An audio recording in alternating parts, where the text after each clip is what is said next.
काफी खतरनाक पहाड़ों में मार्च का महीना और बड़े बड़े ओले ऊपर से बरसते हुए नीचे पूरे खेतों को नुकसान पहुंचा दिया है। ओले आप देखिए दूर दूर तक आपको ओले ही ओले देखने को मिलेंगे। आहा, और ये बकरी हमारे वहाँ ग्वाला गए थे, काफ़ी बकरियों को काफ़ी नुकसान, जानवरों पशु पक्षियों को काफ़ी नुकसान इस ओले से। कांची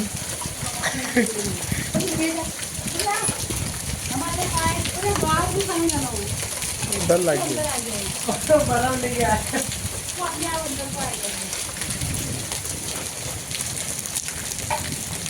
बेहतरीन ओले परतते हुए ऊपर से। ये तो नहीं पड़ा क्यों?